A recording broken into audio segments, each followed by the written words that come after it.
Hi, this is Helen King, rock songstress, checking in with the Networking magazine. I'm currently in New York and I'm finalizing my second indie rock album. It's called Stargazer and it's out soon. New York is such an amazing place full of incredible musicians and inspiration, and it's been a really important part of preparing album two. It's a follow-up album from my debut album, which came out in 2025. It's called Look Back No More by Helen King. You can find it on all streaming platforms. So you've heard it here first via the Networking magazine. Helen King's new album, Stargazer, out soon.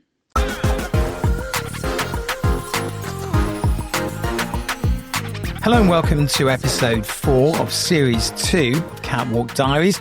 I'm your host, Sanj Segal. For the past 6 years, Kiara Barbar has carved out her place in the world of modelling, gracing runways, fronting commercial campaigns, and appearing in a string of editorial spreads and magazine covers. Today, we're catching up with Kiara for an open and honest chat about the highs, lows, and everything in between on her professional and personal journey through the industry. Kiara, welcome to the show. It's lovely to be here. Thank you so much for having me. Great to have you. Let's talk about your career. To kick things off, can you take us back to the very beginning? I understand modelling wasn't always on your radar and academics were your main focus. What was your mindset like before all of this started? I was actually a very introverted child. I didn't like the spotlight being on me. I was very independent, very focused, very driven. I Right. always wanted to go to law school, do really well in school. Modelling was never even something that I considered. I was actually bullied quite badly as a kid. Really? Okay. Well, that's I met you. I didn't meet you, but I saw you at a fashion event in London, and it couldn't look any opposite. You were very confident.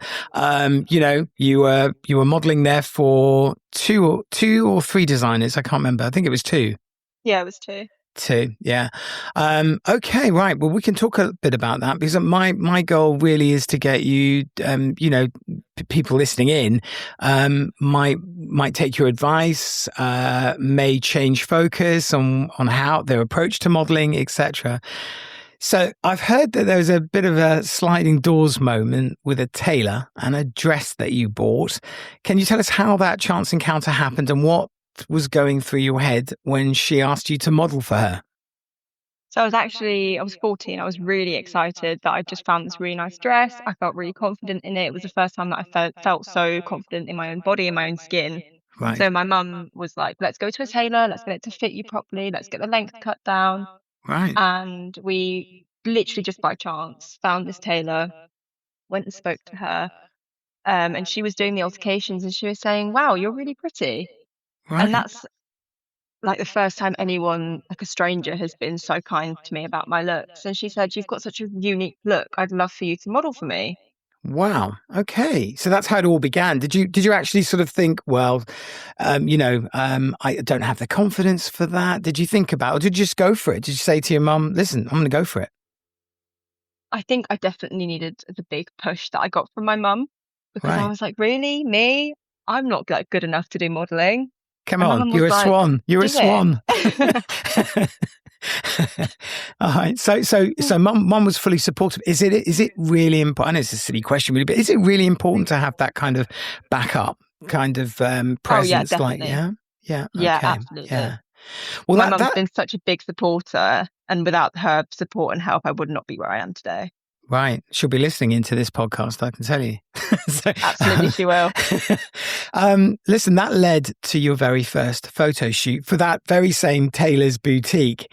Tell us about that experience for you. I mean, it's the very first time you did that sort of work. You were stepping in front of the camera for the very first time. You obviously loved it. What was the experience like? First time in front of the camera. Yeah, so I'm not going to lie to you. I was incredibly awkward for the first sort of half an hour of this shoot. At least you're honest. Absolutely. The photographer even said to me, he was like, the first sort of 30, 45 minutes of a shoot is going to be unusable. Right. But that's the time where you're taking to get used to what you want to do with the garments, how you want to show them, how you want to move your body in them, and how you want to present them in their best light. Yeah. Yeah. So those first 45 minutes, oh my God, I was so uncomfortable and so I awkward. And then bet. I just let go Right. Right. and I And just then, thought, I mean, let's do it. did the photographer tell you how to move, or did you just naturally just go with the flow and sort of make those fabrics come alive? I think I just went with the flow. I'd seen so many magazines and I loved watching Britain's Next Top Model and stuff like that on the Right. TV. And I Right. just thought, let's see what I can do. Let's see how I can experiment with this. And it just sort of fell into place. Right. Okay. And so mum was with you for that shoot, or were you alone? Oh no, she was with me. She made sure Right. that she came Perfect. with me to all of my shoots. Perfect. Perfect. Good. And good advice. Okay. Well, it sounds like those first images gave you that boost, because you, by admission, said that you were not very confident, you're very shy. So when the photographer invited you back for another shoot, what made you say yes? I think just the freedom and the like expression that I was able to produce in front of this camera, it was like I was a completely different person. And Right. I was discovering this new side to myself. And I just thought, I want that feeling back. I want to try again. Right, right. So I've got to just take a sideline there, because when I saw you at that event, there were lots of models there, photographers. Oh my God, there were so many. I was kind of like pushed to one side. There's so many photographers. You had the designers there. It was like organized chaos, but it was really good. And there were lots of models, but you held your own. What were you influenced by their sort of presence, or you just went and did your own thing?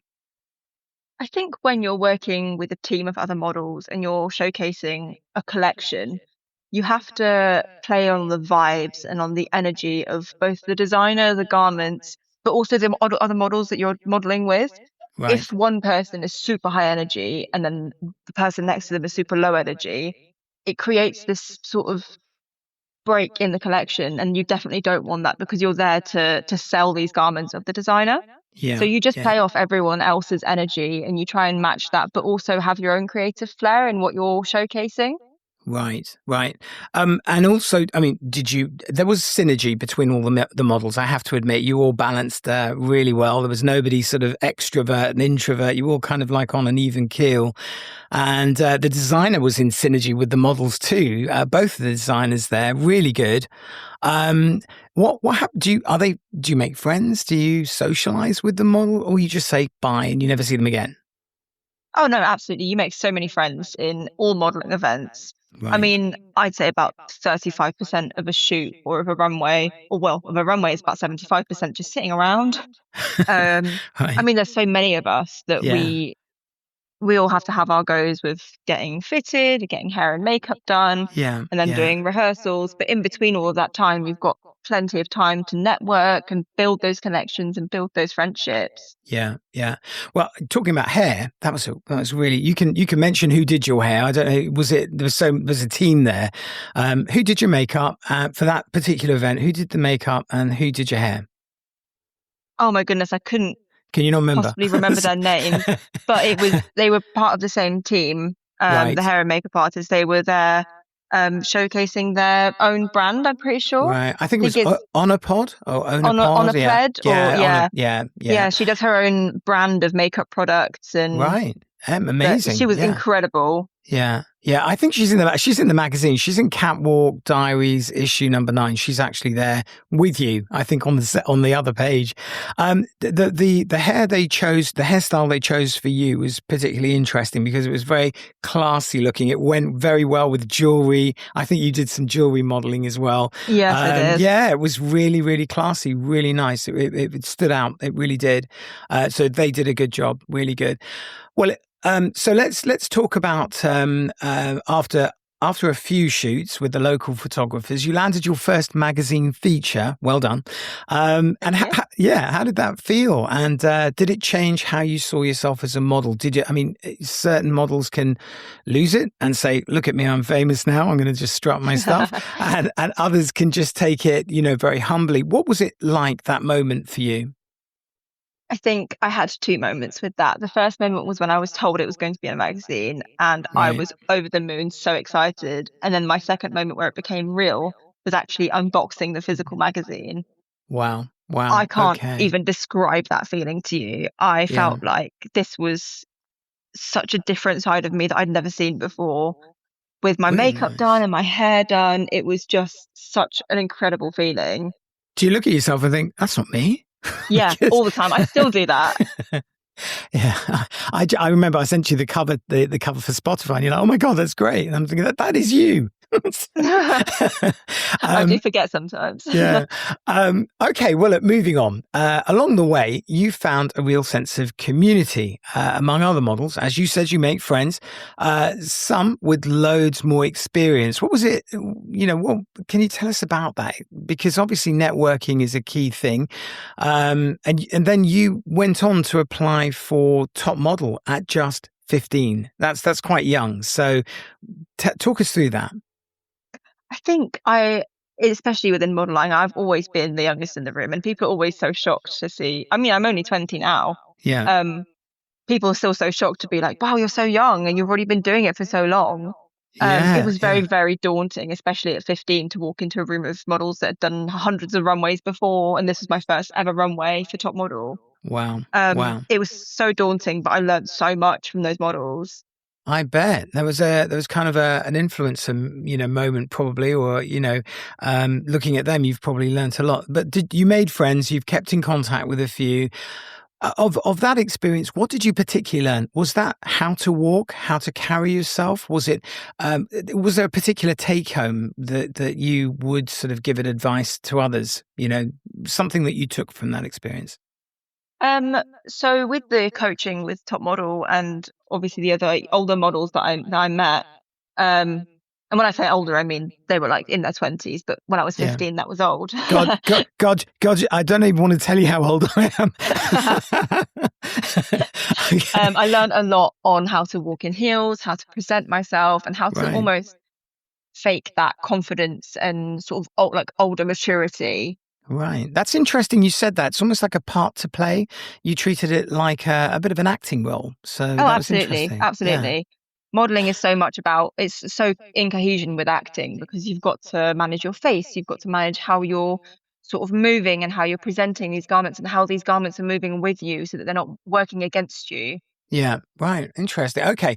Well, you went on, didn't you? And actually, okay, you went for the first one at 15, but actually you went on to win top model at 16, which is huge. And how did that feel? And how did it sort of help you develop your confidence and skills on the runway? I mean, you must have had a ha-ha moment. You must be looking at all those people that bullied you once, and here you are. You've won top model at 16. Yeah, I remember standing in that queue where all of us had finished both of our shows, um, and we were waiting for the results. And I remember they were calling all of the um, like photogenic model award and Right. Miss Charitable award, and I didn't win any of those. And then they started calling the runners up, and I was like, oh, maybe I'll be a runner up. And then they didn't call my name for any of those, and I thought, well, you know what? I've had an amazing experience, and that's okay that I haven't won any awards. And then they called my name as the winner, and the confetti cannons went off, and I Wow. just thought, this is insane. That's crazy. That's crazy. That's amazing. What an achievement at such a young age. It's just so amazing. Okay, well, after that, you started taking on more sort of voluntary runway roles, and you've now walked in Fashion Week 7 times, which is a lot. Yeah. That is a lot. What stands out to you from those experiences? I mean, are they critical to do those voluntary runway things? Are they? Because some people say, it's not paying, it doesn't pay the bills, it doesn't. But is it more than that? Is it that, those networking events are key? You meet designers, other models, you meet representatives from the press, that sort of thing. I think without doing these voluntary roles that I do, I wouldn't have met half the people that I've met. I wouldn't have made half the friends I've made, and I wouldn't have made half the connections I've made. Yes, they might be Right. voluntary, and yes, they don't pay the bills, but the people that you meet from there and the designers that you make connections with, they do. Right. Interesting. Okay. All right. Do you have a particular designer you like or would aspire to modeling for? Oh, there's so many, but one of my very, very close friends that I actually did meet on a Fashion London show was Janie. She runs the brand Frocktails, and she's Right. based in Gloucestershire. Right. Okay. And her garments are so eco positive and women's body positive, and that is Right. just exactly the brand that I wanted to work for. Amazing. Get it to get in contact with me. Absolutely, I will. Okay. Well, look, at some point you realized your height might be a barrier in the industry, which is important because, other people are listening in. I meet a lot of models who said, oh, I wasn't tall enough. Didn't meet expectation. Or how did you navigate that challenge? And did it change your approach to modeling? Did it impact it in any way? Or did you think, you know what, I'm just going for it? Well, Kate Moss is 167 centimeters, so I thought if Kate Right. Moss can do it, I can do it. Wow, look at you.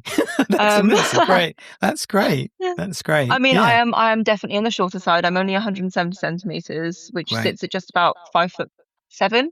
Right. And models tend to be around 5'9". Yeah. So I was always trying on taller heels to try and make myself appear taller, Right. and trying to walk a certain way to make my head raised a little bit and just add those few extra centimeters onto me. And then I Right. thought, you know what? I've got enough in my looks and enough in the way that I present these garments that if I'm wanted and if the designers see how I can present their garments in such a beautiful light, I don't need to be as tall as other models to do the Well same job said. that they do. Well said. Yeah, really interesting. There was a mixed bag there, wasn't there? The at the creative show, there was a mixed bag of models. Some were extremely tall, some were shorter. Some, it's nice that it's so inclusive now, and it's not just all a certain look, a certain frame. It's very nice that it's all Yes, inclusive. definitely. I Really completely good. agree. Yeah, really good. Okay, right. You decided to grow your commercial portfolio. Love that. And started joining more online communities, and you were filling your weekends with shoots. What was that period like for you, and how did it shape your career? I know that you work very hard. You've got a very demanding job. I don't know what it is, but you work very hard. So can you walk us through that? I mean, what was that period like? It must have been really difficult to find a balance. Oh, definitely. And I'm still finding that balance, to be completely honest with you. Right. I think Facebook and Instagram are incredible platforms for models because it's such a great way to connect with other creative professionals who are looking to hire models for their shoots or for their brand deals or Right. for their commercials. Do you find you're sort of actively promoting yourself out there with? I mean, you're not represented, are you? You haven't got an agent who you work with, or you self-representing yourself? Yes, I find that that's easier with my schedule. I Right. think if I had a less demanding day job, then I would absolutely be looking at castings and Right. Right. trying to get myself signed. But I think for me right now, freelance is my way. Yeah. It means I Like can so manage my own many. Yeah. timelines and Yeah. manage my own sort of volume of how many shoots I want to do a month or a week, etc. Yeah. So what's it like putting Instagram posts out there? I mean, I see so many day in and day out. I've been doing this for about 5 years now. So, hundreds and hundreds of models. And they all say the same thing, like yourself. It's all about self-promotion and getting good quality content out there. How often do you post? As much as you can, or do you have like a regime that you do sort of, I'm going to do 3 a week? What's it like? What is it like self-promoting? I think when I was doing modeling every other week, I was having shoots. I would schedule posts and make them post to a specific date so that they would get the most interaction.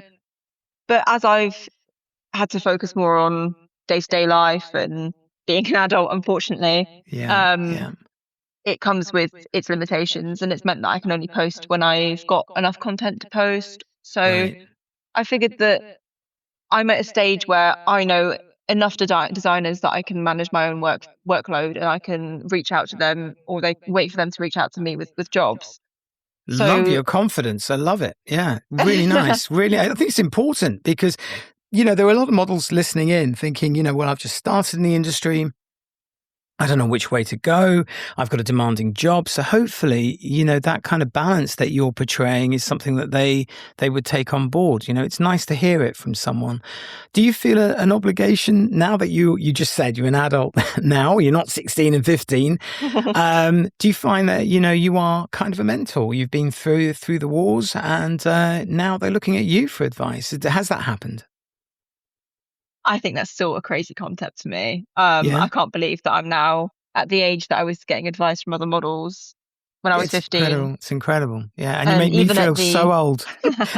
So- even at the creatives fashion showcase, yeah. Yeah. so many models were asking me like, how did you start out and how long have you been doing it for? Wow. Yeah. Um, and I was just thinking, oh my God, I'm old. Far from it, I can tell you. I mean, really, it was quite interesting that when I walked up to the fashion show, I could see all the models outside, and they were all assembling and all having a little break and taking, having some juice and a chat and whatever. And before they went in, I just, observed there. I didn't see you there. Were you sort of getting your hair and makeup done? Did you have an opportunity to relax before the show? Is that your regime? Is that what you do? Relax before the show, or are you very much sort of socializing and getting your name out there? Stay with us. We'll be right back. Juliette Cochet, a talented French actress, making her mark in New York City. From dreams of Hollywood to captivating performances on stage and screen, Juliette's story is one of determination, creativity, and following one's passion. Join us as we detail her rise to fame, her roles, and her unique approach to acting.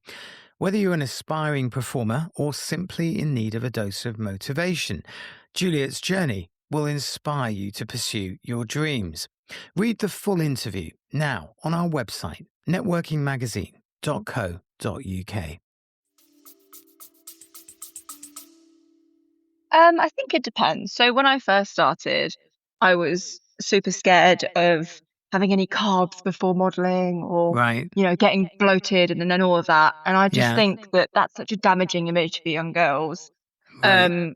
So now before a show, I'll make sure I'm energized. I'll make sure I've got some food in me. I make sure that I'm hydrated and I'll socialize and make friends and connect with people. Good I think at the point advice. where you came in, I was probably getting my hair and makeup done. Yeah, probably. I mean, I just walked in about probably 20 minutes before the show. So probably you were it wasn't all the models outside. It was just a few who had gathered there. Okay, well, look, hard work pays off. And with you went on to feature in 5 more magazines, including a front cover. So which of those moments has stuck with you the most? Was it great to be on the front cover? I mean, did you look at yourself and think, oh my God, that's not me? Was it a real sort of wake up call that you could be on a front cover, having your journey with being bullied and all those sort of things, and now you're on a front cover? Oh yeah, it was groundbreaking. I was like, oh my God, that is a picture of me on the front cover. I bet your mum was proud. Oh, she bought 3 copies. I bet.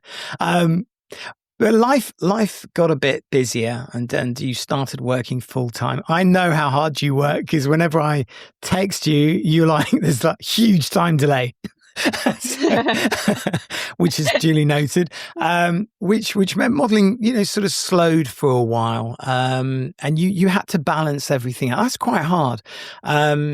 Did you miss being in the industry? There was that, you talk about that time where you realized you're an adult, you've got to pay the bills, you're trying to self-represent yourself, and it is challenging. How did you sort of balance yourself? Did you have a mentor? Did mum sit you down and say, listen, you got to pay that, you need to start thinking about a career, or plan B? How did you get a mentor? What influenced you?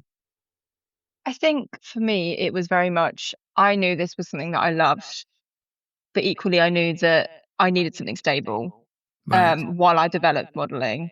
Time got away from me for a little bit, but I'm now back and I'm now looking for more and more modeling jobs. Right. And it's definitely something I want to keep doing as a hobby. But I think because of how much pressure the industry puts on your looks and your weight and your measurements, Mhm. it's not something that I could do full time. Right. Interesting. Okay. All right. So, you then made a move to London, which is brilliant for connections and shoots. They say London is is one of the cities that in the UK that make things happen for models. What was the transition like, and did London live up to your expectations? Would you ever reverse time and say, "Oh, I'm not moving to London"? I love London. I'm really Really? enjoying my time here. Brilliant. It's so fast paced and everything around you is moving at a million miles an hour. And work is so much easier to find here modeling wise because Right. all the groups are London fashion models and fashion models in London. Yeah, And everyone's absolutely. looking for modeling opportunities in London. Yeah, I get that. There's a lot of activity in London. So yeah, but having said that, there are also shows all around the UK, including Oh yeah, Manchester, definitely. etc. Yeah. Well, you've relaunched your career, and now you're booking multiple jobs each month for different campaigns. There's London Fashion Week as well coming up. Campaigns, clothing stores, voluntary runways. What kept you motivated? How does it feel to be back in the industry now? By your own words, I'm back. Um, what keeps you motivated? Is it's not just the money, is it? It's it's the exposure, I guess. Oh yeah, no, absolutely. I think for me, this is an opportunity for me to see myself all made up and bring back that confidence that I felt for the very first time when I put that dress on. Wow. Um, it's just such a it's an indescribable feeling, to be honest, to be able to present yourself in that way, and especially when you go into work the next day and back to the same old work, and everyone at work is like, "Wow, I saw your pictures on Instagram. You're a completely Amazing. different person." Yeah, amazing. Okay, to walk me through that, because you talk about London. It's the hub. It's where things happen, as you say. Um, what's it like going for these things? Because obviously, do you have to get used to people saying no? Is Absolutely. reject right? Talk me through that. So, what's it like when you go for these auditions? Are you queuing up with 50 people or more? I mean, what is that? Talk me through an average kind of designer who's looking for a particular model. Do they contact you based on what you've sent in? Or is it like an open day where you have to queue for hours and hours before you get to meet the designer? So I think the experience I've had with queues and walk-ins would be more for agency casting. Right, Whereas for specific designers, if they want you for their campaign, they'll often put out an ad on their social media. You'll apply with your portfolio. So I use Caviar for my portfolio page. right, I right. send that in with my measurements and I just wait for a response. And if they don't respond, that's okay. I think Brilliant, rejection brilliant. is such a big part of this industry. You just need to take it on the chin and move on. It's not Yeah. anything personal against you. It might just be that they're looking for a specific image and that's not you and that's okay. Yeah, good word. And those are really encouraging words for people who are sort of newbies and trying to get in the industry. Well, now you're set for Top Model All Stars final. Is that right? And that's happening in September. They're celebrating 25 years of Top Model history. How does it feel to be part of such a milestone event? It is a big event. Oh yeah, absolutely. So last year I had the brilliant opportunity to judge Top Model. Wow, look at So I you. was behind the other side of it, which was insane. That's And so I'm so cool. looking forward to reconnecting with all the other finalists and all the other winners from previous years and saying hi to everyone again because we are a big Top Model family. Yeah, yeah. We all meet for drinks every now and again, and I'm really excited to see everyone and have that sense of competition back because I do miss that. I'm a very competitive person. How did it feel being on the other side of that desk? Was it kind of like a full circle for you? Was it quite a natural progression for you? Do you like being on that side? Do you like to balance between the two sides? I guess you, in a way, can choose. Yeah, I mean, it was a very powerful position to be in. But also it made me realize how drastically the industry has changed in just a few short years. I mean, I won in 2022, and Right. I judged 2025, and just those 3 years, how much Wow. has changed in the selection of models and the diversity within modeling. Yeah. It's Yeah. so beautiful to see models of all shapes and sizes. I guess in a way you bring you bring your background into it, don't you? That kind of, what it's like to enter the industry, to not maybe, as you say, not fit the average criteria and forge your way forward. And look at you, you're on the other side of the desk. Amazing. I love that story. Really love it.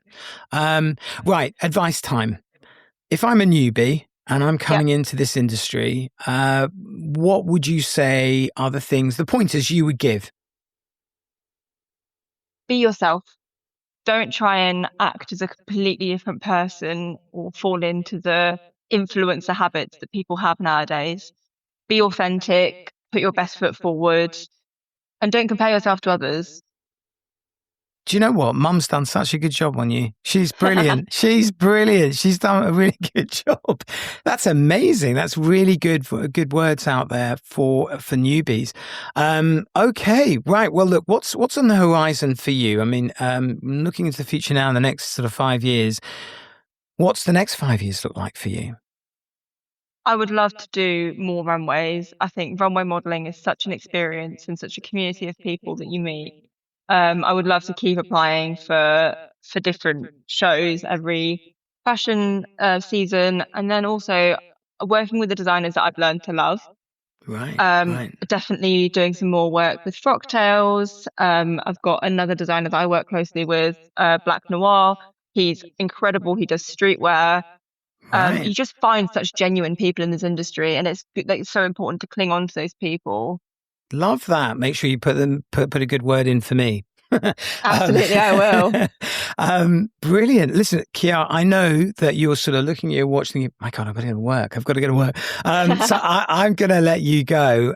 It was great to have you on the show. Really, even with me, you surpassed my expectations of you. It's the first time I've spoken to you and love it. Absolutely love it. Really good. Thank you so much for having me. This has been such a great experience.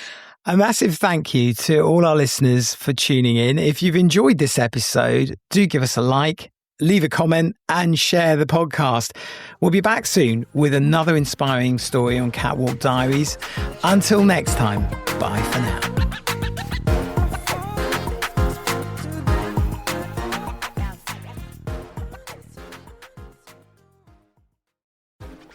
Cypher Issue 2 is out now. In this edition, we feature singer-songwriter Kelsey Watts, who performed on The Voice. She's just released her new single, Fit In. We also interview Helen King, a talented indie singer-songwriter who's gaining international attention. Actor and producer Jonathan Stoddard shares his personal and professional journey with us, and we also talk to martial artist James Sang Lee, who's worked as an actor, stuntman, and fight choreographer in movies like Lethal Weapon 4 and Plane, starring Gerard Butler. You can buy Cypher in print or read it online at our website, networkingmagazine.co.uk. Check the bio for details.